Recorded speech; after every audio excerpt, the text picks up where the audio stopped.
May 1704. Across Europe, the air trembles with the weight of ambition.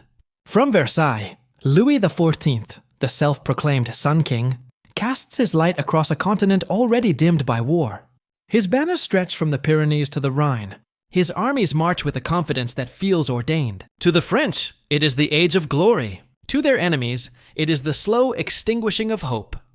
Britain, still reeling from the political storms of the 17th century, is an island uncertain of its own future. The scars of civil war remain. Loyalty to the crown and Parliament remains uneasy. Yet beyond the Channel, a greater peril rises, the vision of a Europe entirely under French dominion. Louis's dream is not simply victory, but unity under his will. A world where his dynasty and faith shaped the destiny of kings. For Protestant Britain, this is not merely politics, it is survival. The War of the Spanish Succession has begun, but to most Englishmen, its causes seem distant. An inheritance dispute, a royal will in Madrid. Yet in the embassies and war councils of Europe, that dispute carries a single meaning. If Spain's vast empire falls to France, Europe will kneel to a single throne. And so Britain, the Dutch Republic, and the Holy Roman Empire find themselves bound in an uneasy coalition. A grand alliance forged from fear. At the heart of this alliance stands one man, John Churchill, Duke of Marlborough. To his soldiers, he is a figure of grace and restraint, modest in speech, precise in thought, commanding in silence. To the politicians in London, he is something far more complicated. A man once accused of treachery, now entrusted with the fate of the realm. Only a decade earlier, he had served James II, the exiled Catholic king. Now he fights for Queen Anne, his former master's daughter. To some, this makes him a genius of survival. To others, a man of dangerous ambition. The Duke's rise is remarkable not for its speed, but for its control. In an age of flamboyant generals, Marlborough's power lies in calmness. He writes to his wife Sarah, the formidable favorite of Queen Anne, with gentleness and conviction. "I take nothing so much to heart," he once confided, "as to do my duty well." Source snapshot. Letter from Marlborough to Sarah Churchill. 1704. British Library MSS. But duty in this age is a fragile word. The English Parliament doubts the war's expense. The Dutch, scarred by decades of conflict, fear reckless ventures. The Austrians, besieged by France's allies, cry for rescue. Marlborough must hold them all together. Nations, tempers, egos, even before a single shot is fired. In the spring of 1704, France's armies threaten to reach Vienna. If the Austrian capital falls, the Holy Roman Empire will crumble, and the Grand Alliance with it.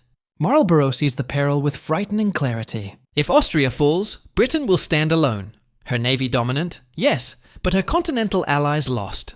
The war would end not in stalemate, but submission. He decides to act, to lead his army across Europe in a move so daring that even his own generals question it. The plan is audacious. March 250 miles from the Low Countries to the Danube. Join forces with Prince Eugene of Savoy, and strike directly at the heart of France's campaign. Every mile risks betrayal, exhaustion, and annihilation. But Marlborough knows that to win, one must move faster than fear. His enemies underestimate him. Tallard, Villeroy, and Marsin, France's celebrated marshals, see in Marlborough an English gentleman soldier, cautious, political, more courtier than commander. They do not yet grasp his true gift, the ability to blend strategy and empathy, to see war not as spectacle but as art, a human puzzle of morale, movement, and meaning. As the Allied army gathers near Bedburg, the fields hum with tension. Drums roll through the morning mist. Orders pass from tent to tent. Thousands of men, English, Dutch, Danes, Prussians, march together under uncertain flags. Their languages differ, their loyalties are fragile, but their goal is the same. Stop Louis XIV before the world becomes his. The Danube lies far to the east, an ocean of distance away, and yet Marlborough's calm assurance binds them. Through rain and dust, they march. Each day becomes a test of endurance and trust. Marlborough rides among his men in simple uniform, without ornament, speaking little but observing everything. To one officer he remarks quietly, "There is no greater courage than patience." It is not charisma that carries them forward, but belief in their commander's unshakable will. Meanwhile, in Versailles, the Sun King's confidence remains unbroken. His court poets sing of destiny and divine favor. His ministers boast that the English are too divided to fight with purpose. The arrogance of power blinds them to the tide beginning to turn. In London, the public scarcely understands what is unfolding. To them, the war is distant. The Duke's campaign, a curiosity, yet in Marlborough's march lies the hinge of Europe's fate. By early summer, the army crosses the Main and nears the Danube. Behind them, they leave astonished allies and confused enemies. Ahead waits Bavaria, France's strongest continental partner. If Bavaria falls, the road to Vienna will be secured, and the Sun King's shadow pushed back. The stakes could not be higher. At night, Marlborough studies his maps by candlelight, his face unreadable in the flicker. Around him, aides whisper, horses shift, and the air carries the faint scent of rain. He knows what awaits. The great collision that will decide whether Europe remains a continent of nations or becomes an empire of one man's will. And yet, his calm never wavers. In that calm lies Britain's hope, and perhaps Europe's salvation. Sometimes, the greatest courage is not found in defiance, but in the quiet certainty that history can still be changed. The rain still clings to the boots and coats of Marlborough's men as they cross into the heart of Germany. Behind them, the long march from the Low Countries has already become legend. But ahead lies a challenge more treacherous than any battlefield: politics. For now, the Duke must command not just armies, but nations, each with its own agenda, its own fear, and its own definition of victory: the Grand Alliance. Britain, the Dutch Republic, and the Holy Roman Empire is less a brotherhood than a fragile pact of survival. Britain fears the growth of French naval power. The Dutch dread invasion from the south. The Austrians fear annihilation. Each brings men, money, and mistrust. Marlborough, who must lead them all, walks a diplomatic tightrope stretched across the Rhine. At The Hague, Dutch deputies debate every move of his army with maddening precision. They demand assurances, demand vetoes, demand safety. Their wealth and history have made them cautious, perhaps too cautious for a war that demands audacity. Marlborough writes to his wife in quiet frustration. They would have us fight without risk, and win without motion. Source snapshot. Letter from Marlborough to Sarah Churchill. June 1704, Blenheim Papers. Yet he knows he cannot resent them. The Dutch are Britain's lifeline on the continent. To lose their confidence would be to lose the war before it begins. In Vienna, Emperor Leopold X regarded Marlborough with cold formality. To the Austrian court, the English Duke is a Protestant commander leading Catholic troops, a man to be watched, not trusted. His ally in the field, Prince Eugene of Savoy, is brilliant but equally wary. A soldier of burning pride and precision, Eugene fights not for England, nor for the Dutch, but for the survival of his emperor's realm. Between these men, one English, one Italian-born Austrian, lies the alliance's fragile core. Their relationship will shape the fate of Europe. Yet, despite differences of birth and belief, they recognize something rare in each other: competence. Both have lived under monarch's suspicion. Both have won their commands through intellect rather than privilege. When they meet for the first time near Heilbronn, the handshake is brief. But history will remember it as one of the most consequential gestures in military diplomacy. Still, unity remains a dream whispered more than realized. The councils of war are a theater of ego. Generals argue over routes, over rations, over which army should lead the advance. Letters fly between camps. Every sentence is a negotiation. Marlborough listens more than he speaks, weighing each word with the patience of a man who knows that diplomacy, like war, is a campaign of endurance. A single day's discord, he confides to one aide, can undo a month's marching. Across the Rhine, the French observe these divisions with confidence. To them, the alliance is doomed to fracture. Marshal Tallard writes to Versailles that the enemy is a rope of sand. Yet what Tallard cannot see, what Louis XIV himself will not believe, is that Marlborough's genius lies not merely in tactics, but in persuasion. He does not dominate his allies. He makes them feel essential. His victories will be shared victories, his triumphs collective. This subtle diplomacy, more than gunpowder, is what binds the alliance together. By mid-June, the Allied army reached the Danube. There, they confront Bavaria, France's most loyal continental ally. The Elector Maximilian II, Emmanuel, proud and stubborn, dreams of carving his own kingdom from the empire's ruin. His fields are fertile, his fortresses strong, and his faith in French arms unshaken. To him, the Allies' advance is folly, a coalition destined to collapse under its own contradictions. But Marlborough and Eugene see opportunity. They plan to strike at the Bavarian heartland, forcing the Elector into open battle before the French reinforcements arrive. It is a risky maneuver, one that could alienate their cautious allies. Marlborough must convince the Dutch generals, still entrenched in their fears of overextension, that speed and aggression are their only hope. In countless council meetings, beneath flickering candlelight and maps heavy with wax, he argues with calm conviction. His words are measured, his reasoning impeccable. He does not plead for trust. He builds it. Finally, the Dutch relent, grudgingly, cautiously, but enough. The march continues. Across the fertile plains of southern Germany, the Allied columns move like a living organism, stretching for miles, their banners stained with dust and rain. Villagers watch from doorways as an army of languages passes by. English, Dutch, Prussian, Austrian, Danish, a chorus of Europe's uncertain unity. At Donauwörth, Marlborough strikes. In early July, his troops storm the heights of Schellenberg in a savage assault that stuns even his own commanders. The attack is costly, thousands fall, but the fortress falls with them. Bavaria lies exposed.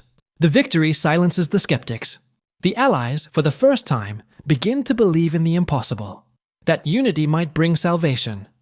Yet for Marlborough, the triumph is bittersweet. As he rides across the smoking ruins of Schellenberg, he knows how easily faith can fracture. Every ally he gains could become an enemy by morning. Every victory could reignite political jealousy. His letters that night are weary, reflective. "I am heartily tired of this scene," he writes, "where success brings as many troubles as failure." Europe, for the moment, holds its breath. The Grand Alliance stands, bruised, distrustful, but standing. And beyond the horizon, the French prepare to strike back with all their might. It is one thing to fight an enemy, another entirely to persuade a friend to believe. The fires of Schellenberg still smolder when Marlborough begins to imagine the impossible. Before him lies Bavaria, proud and defiant, France's strongest ally in the empire, and beyond it, the road to Vienna. If the French reach the Austrian capital first, the war will be lost. If Marlborough reaches Bavaria first, the tide of Europe could turn. But between him and that salvation lies 250 miles of hostile country, uncertain allies, and an army that has already marched itself to the edge of exhaustion. Even among his closest commanders, the idea is madness. It cannot be done, they warn him. The men are spent. The French will block the passes. The supplies will fail. But Marlborough listens with the calm of a man who has already decided. For him, there is no safety in caution, only defeat in delay. To save the alliance, he must march faster, further, and harder than any army of his age has dared. As the column begins its advance, Europe holds its breath. From the Rhine to the Danube stretches a continent scarred by war, villages stripped bare by foraging, roads drowned in rain. The soldiers move with grim determination, their boots sinking into the mud, their coats stiff with sweat and powder. Every mile is a test of will. Hunger gnaws at discipline. Disease stalks the wagons. Yet still they march, English, Dutch, Prussian, and Danish, bound not by flag, but by faith in the quiet, unshakable man who rides at their head. The landscape shifts with every sunrise. The Rhine fades behind them. The Main glitters ahead, like a thread of steel beneath the clouds. Through Würzburg, through the forested hills of Franconia, the Allied army winds its way eastward. The villages they pass stare in disbelief. No army has ever moved with such purpose, nor with such silence. Marlborough's discipline is absolute. Looting is forbidden, stragglers punished. He knows that speed will be his only weapon. The march is more than movement, it is deception. France believes the Allies will defend the Low Countries, not abandon them. Marlborough sends false reports, feints, and diversions, masking his true intent. Villeroy, commanding the French in Flanders, remains convinced the English Duke has gone no further than the Moselle. When the truth dawns that the Allies are halfway to the Danube, it is already too late. The brilliance of the campaign lies not in its violence, but in its invisibility. By early July, Marlborough's forces reach the valley of the Danube. The men are gaunt, their uniforms torn, but their spirits burn with the strange pride that comes from endurance. They have crossed rivers and mountains. They have outmarched every prediction. Letters written by officers speak of admiration bordering on awe. "He has done what no man before him thought possible," one captain writes. "We follow him as if he carried fortune itself." Source snapshot. Captain Edward Cadogan's correspondence, July 1704, Marlborough Papers. At Neuburg and Donauwörth, the army halts to rest. The Danube glows gold beneath the midsummer sun, its waters whispering of the battles to come. Across the river, Bavarian villages watch in fear, as this great allied host unfurls its banners. The Elector of Bavaria calls for aid. Marshal Tallard gathers his French reinforcements. The pieces are moving, but Marlborough still holds the initiative. For the men who marched, glory is distant. They feel only the ache in their legs, the sting of blisters, the hunger that even their officers cannot escape.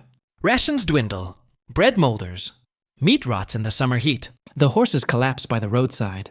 And yet, beneath the misery runs a current of quiet belief. The Duke's presence, calm, contained, relentless, becomes their compass. He shares their hardships, sleeps in their camps, eats their rations. In his silence, they find steadiness. To his wife Sarah, he writes with restrained emotion, "We have endured much and more is to come. But I trust in Providence that we shall not fail." The letter, now browned with age, speaks not of ambition, but of conviction. The moral courage to act when every voice counsels hesitation. When they reach the outskirts of Bavaria, the countryside changes. The villages are rich, the churches ornate, the fields heavy with harvest, all under the shadow of French guns. Marlborough's scouts bring word. The Elector's army lies near Augsburg, reinforced by Tallard's veterans. The moment of truth is near. For weeks, Marlborough and Eugene coordinate their movements with almost telepathic precision, each understanding that unity must hold, or all will unravel. In late July, the two armies finally joined near the little town of Höchstädt. It is here, on the wide plains above the Danube, that the destiny of Europe will soon be decided. The soldiers, weary from their march, begin to dig trenches and raise tents on ground that will, within days, be soaked in blood. Marlborough surveys the landscape in silence, his eyes tracing the line of the river, the ridges, the distant woods. To those around him, he seems almost serene, as if the weight of the campaign has been lifted by the simple clarity of purpose. In truth, the march has transformed him. The cautious courtier of Whitehall has become a commander of continents. Through sheer endurance and clarity of mind, he has done what strategy alone could not. He has made his men believe in the impossible, and somewhere beyond the horizon. The French are coming, the march is complete. The trap is set. And Europe, balanced on the edge of fate, awaits the thunder that will follow. In the endurance of ordinary men, destiny finds its quiet handwriting. The first light of August spills across the plains of the upper Danube, pale and uncertain, as though even the sun hesitates to rise on what is to come. The air is thick with mist and silence, the kind of silence that precedes calamity. Beneath it, two great armies lie in uneasy sleep on opposite sides of the river. To the west, near the village of Blenheim, stands Marshal Tallard with the might of France and Bavaria. 60,000 men, banners glimmering with lilies of gold. To the east, Marlborough and Eugene of Savoy command the Grand Alliance. A smaller host, weary from months of marching, yet welded together by something stronger than numbers: conviction. This is not merely another battle in a long war. This morning, the fate of Europe balances on the blade of a sword. As the mist curls over the riverbank, Marlborough surveys the French position from a low ridge near the village of Blenheim. Or Blenheim, as the English will remember it. He sees Tallard's lines stretched wide, anchored on the Danube to the south, and the wooded heights to the north. The French camp glitters with confidence. Elegant uniforms, disciplined formations, the arrogance of victory long presumed. For decades, France's armies have seemed invincible. They are Europe's schoolmasters in war, their banners the language of power. Marlborough knows this reputation well. He also knows its flaw, pride. Tallard believes that the Allies, exhausted and outnumbered, will never dare to attack. That belief, Marlborough senses, is the chink through which history may turn. At his side stands Prince Eugene of Savoy, sharp-featured, watchful, his dark eyes fixed on the enemy lines. Between them, there is no ceremony, only mutual understanding. They have agreed on a simple, brutal plan: attack along the entire front, hold the French wings, and strike with precision at the center once the enemy commits too deeply. It is a maneuver that demands perfect timing and the unshakable faith of thousands. The morning deepens into gray. The Allied army moves into position. Drums roll softly through the haze, followed by the steady tramp of boots on wet earth. Regiments from England, Prussia, and the Empire take their places, their colors heavy with dew. Marlborough rides along the lines, his expression composed, his voice low but firm. To those who meet his eye, it is not words that inspire, but calmness, the sense that their commander does not merely hope to win, but knows he must. At 11, the French guns open fire. The hills echo with thunder. The Battle of Blenheim, or Hochstadt as the Germans will call it, has begun. Eugene attacks first, on the right, striking at the Bavarian lines near Lutzingen. The fighting is savage. Smoke and dust mix with the summer heat. The air shivers with the sound of cannonballs tearing through ranks. To the south, near the river, Marlborough's left engages the French entrenched in the village of Blenheim itself. A maze of cottages, churchyards, and stone walls bristling with muskets. The village becomes a slaughterhouse. British and French soldiers clash at point-blank range, the roar of musketry echoing between burning thatched roofs. The smell of gunpowder and sweat hangs thick. Yet for all their courage, the Allies cannot take the village outright. Marlborough realizes that Tallard has overcommitted his best troops to Blenheim, trapping them in its narrow streets. And in that realization, the shape of victory begins to form. Calm amid chaos, Marlborough sends orders across the field, his staff galloping through smoke and fire.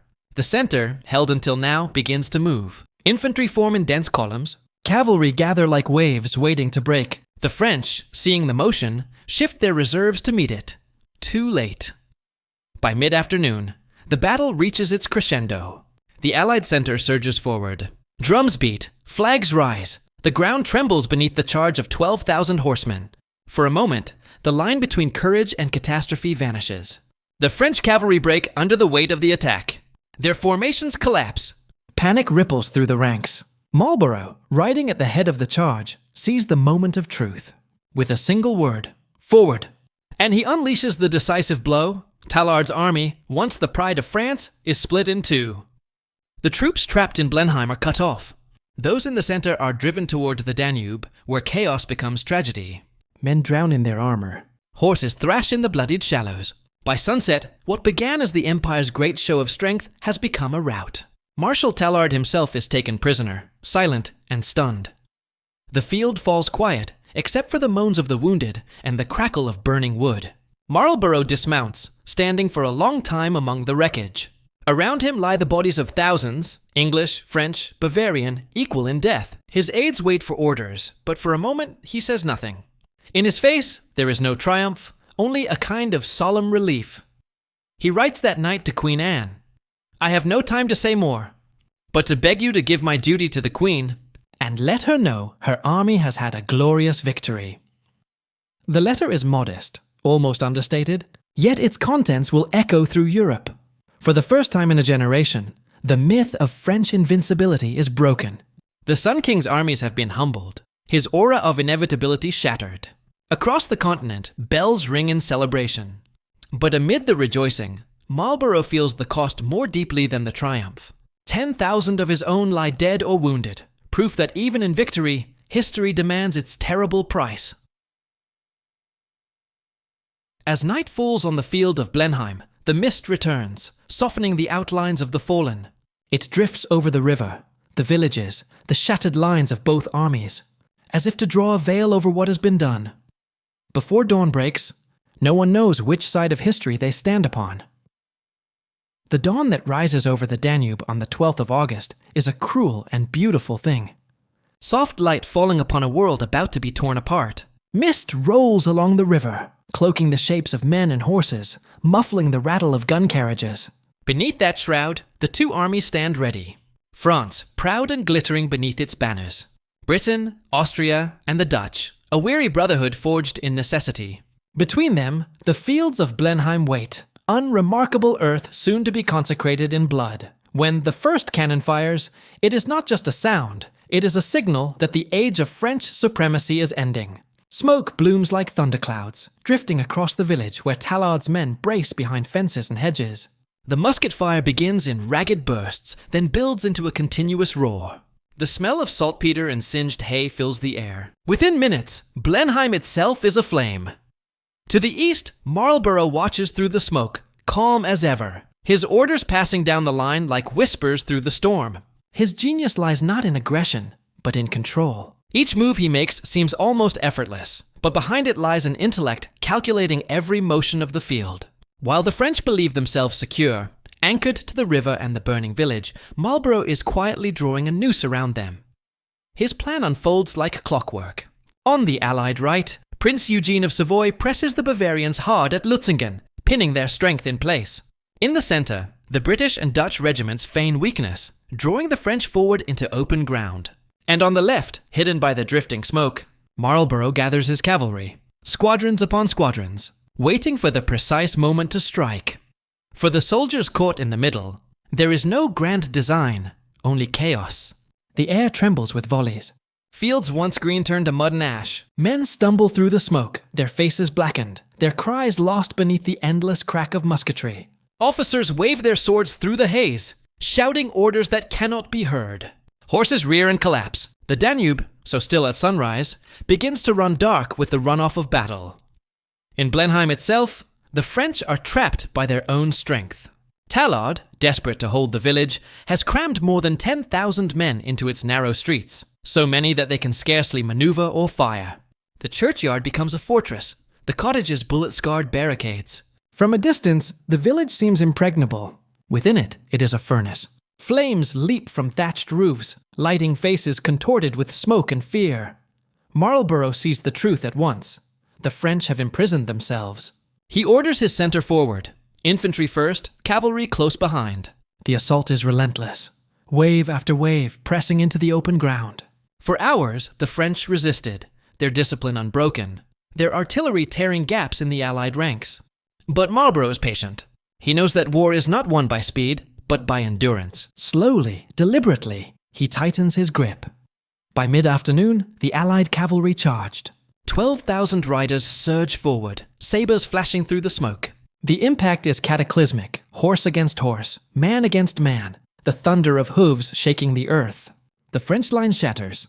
In the confusion, orders are lost, units dissolve. Some attempt to flee toward the Danube. Others, trapped in Blenheim, refuse to surrender and are cut down where they stand. Tallard himself rides among the chaos, shouting for his men to rally. But it is hopeless.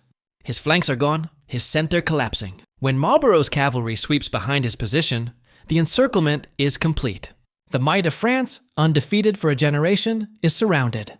The Danube bears witness to the horror. Thousands attempt to cross, their armor dragging them down, the river turning crimson in the dying light.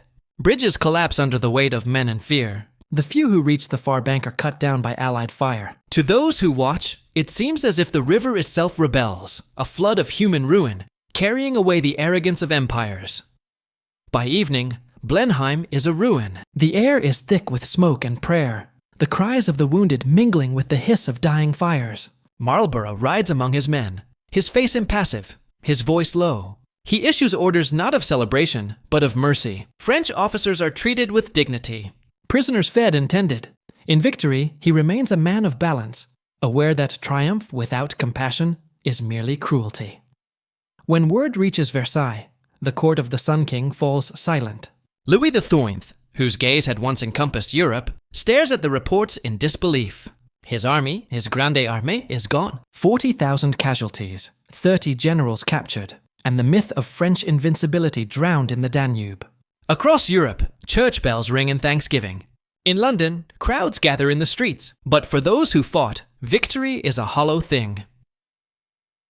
As night settles over the field, the moon reflects on broken armor and still water. The survivors move among the dead, searching for friends, for brothers. The wind carries the faint echo of a prayer in many tongues.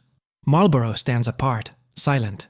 Around him lies proof of his brilliance and the cost of it. He knows history will remember the strategy, the letters, the glory. But standing amid the wreckage, he sees only the price paid by the nameless. The soldiers who followed, who believed, who fell. Victory is not triumph, but survival through horror.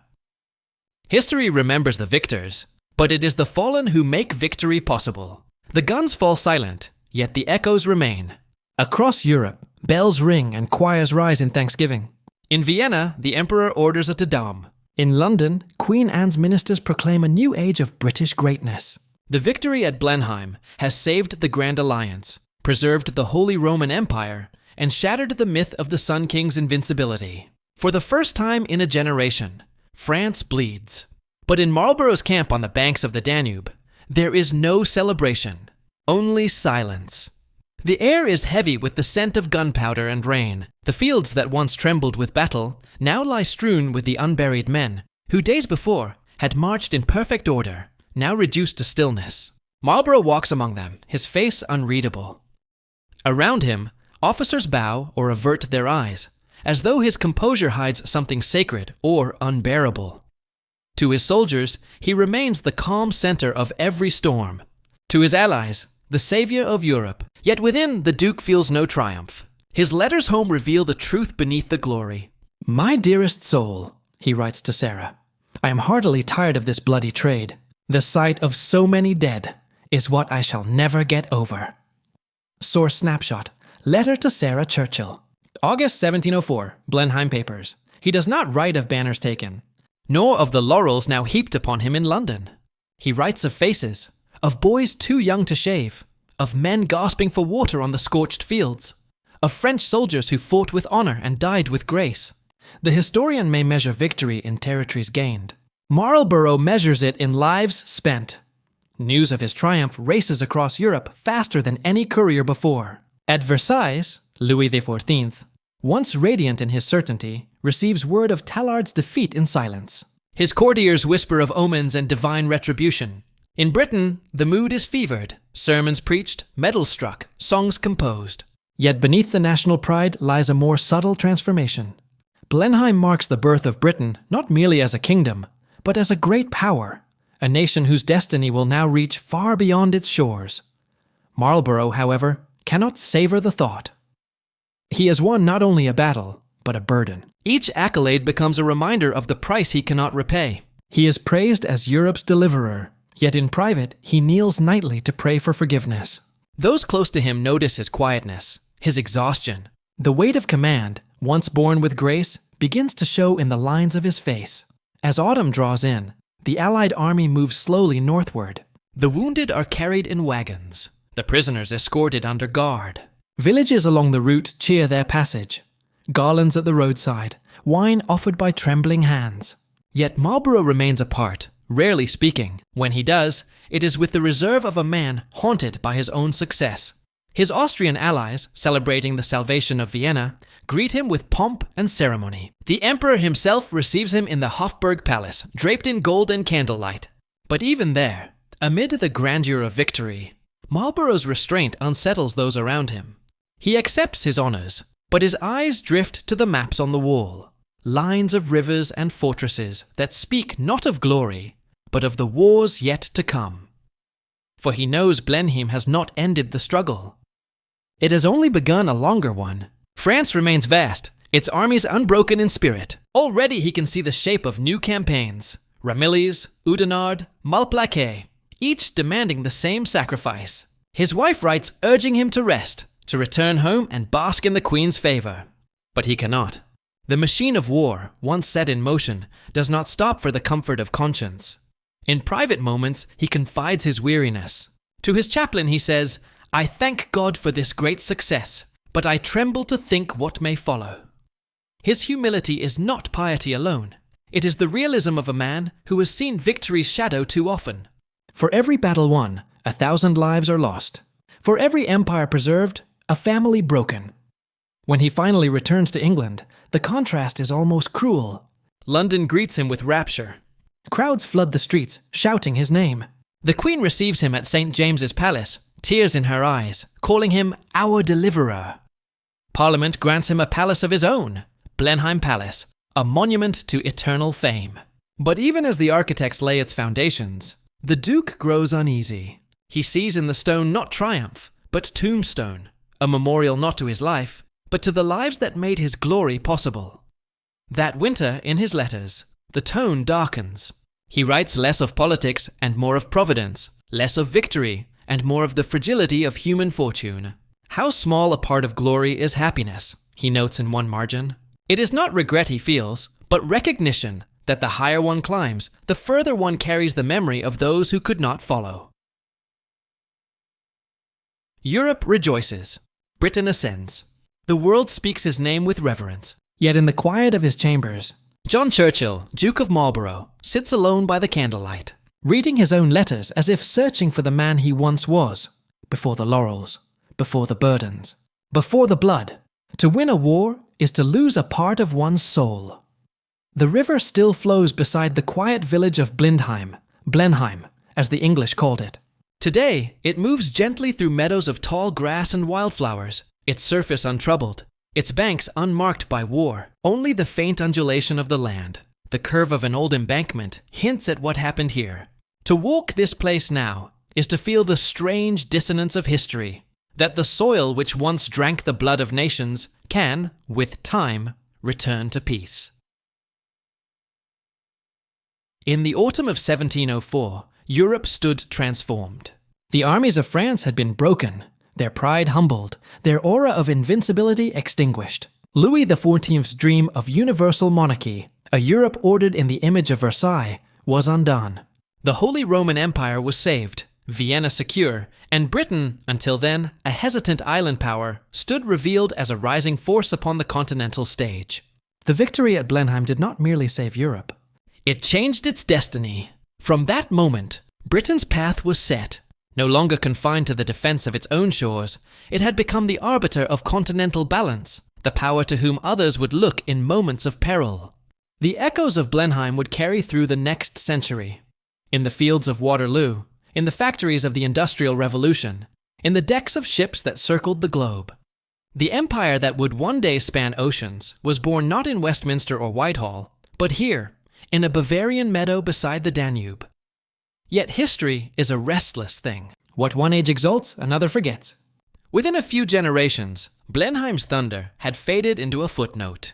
The name remained only in Marlborough's great palace, a monument of limestone and pride built upon royal gratitude and political controversy. Visitors came to gaze upon its grandeur, few recalling the carnage that gave it birth. Even in Britain, where once the victory had been hailed as divine deliverance, memory gave way to indifference. The wars of empire, the struggles of Napoleon, the horrors of the 20th century, all would eclipse this earlier crucible. And perhaps that is inevitable. For Blenheim's legacy lies not in drama, but in prevention. Its triumph was peace, the long peace of balance and restraint that followed, the quiet decades in which Europe did not fall beneath a single will.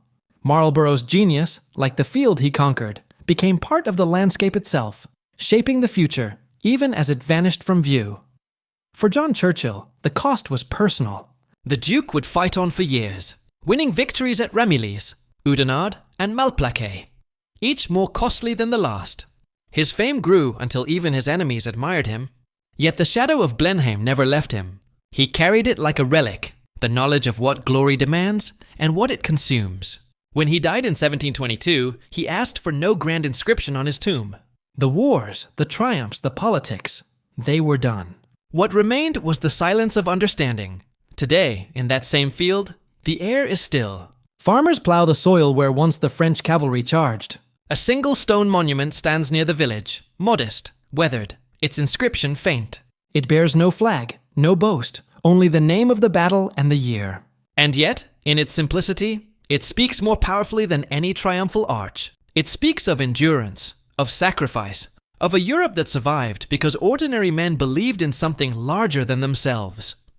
For in truth, Blenheim's victory was never simply military. It was moral, the triumph of coalition over conquest, of cooperation over tyranny. It proved that nations, though different in faith and tongue, could stand together against a common danger. It showed that power, when tempered by purpose, could preserve as well as destroy. That lesson, like the field itself, endures quietly beneath the surface of our modern world. If you stand there at dusk, when the last light falls across the Danube, and the bells of distant villages begin to ring, you can almost hear it, the echo of drums fading into silence. The murmur of a river that once ran red, now clear again. The past, reconciled with the present. The victory, forgotten by name, but alive in its consequence. Blenheim's memory may fade. Ne, But its spirit remains in the fragile peace of nations that learned, at such cost, to coexist. Perhaps true victory is not remembered in monuments, but in the peace it leaves behind.